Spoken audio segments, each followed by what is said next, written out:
کیونکہ ریاکاری کا تعلق دل سے ہے. دل میں کیا نیت ہے ہم کیا جانیں. تو کسی پر بدگمانی کرنا یہ ہمارے لیے جائز نہیں.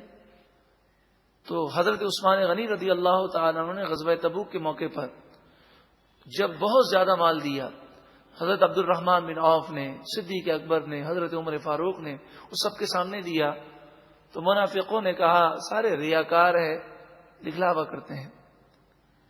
الذین یلمزون المتطوعین من المؤمنین فی الصدقات، وہ لوگ کہ جو صدقات میں مومنوں کو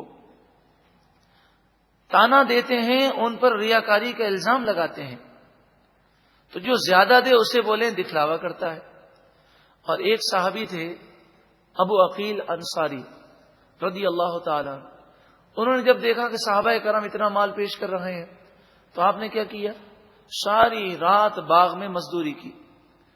اور ساری رات باغ میں مزدوری کرنے کے بعد آپ کو 4 سا کھجور ملی.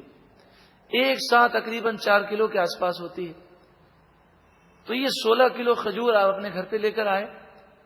8 کلو کھجور آپ نے اپنے گھر والوں کے لیے رکھی، اور آپ 8 کلو کھجور لے کر، یعنی 2 سا کھجوریں لے کر نبی اکرم صلی اللہ علیہ وآلہ وسلم خدمت میں آئے. اب بتائیے جہاں پر ہزاروں درہم اور دینار دیے جا رہے ہوں، اس میں یہ 8 کلو کھجوریں ہوں کہ بظاہر کیا ویلیو ہے. تو منافقین مذاق اڑانے لگے، کہنے لگے اب اس کی 8 کلو کھجوروں کو کیا کریں گے، یہ 8 کلو کھجوریں اٹھا کے لا رہا ہے. اور نبی اکرم صلی اللہ علیہ وآلہ وسلم نے ان کے اس صدقے کو ایسا مقبول فرمایا، آپ نے فرمایا کہ ان کی 8 کلو کھجوریں سب پر فوقیت لے گئیں. اور آپ نے فرمایا یہ اتنی بابرکت ہیں کہ مال کے ڈھیر لگے ہوئے تھے، آپ نے ان کی کھجوروں کو لیا اور فرمایا کہ ہر ڈھیری پر ان کی کھجوروں میں سے 2 3 کھجوریں ڈال دو تاکہ سب مال میں برکت ہو جائے. اللہ نیت کو دیکھتا ہے، یہ نہیں دیکھا جاتا کہ مال کی کثرت ہے یا قلت ہے.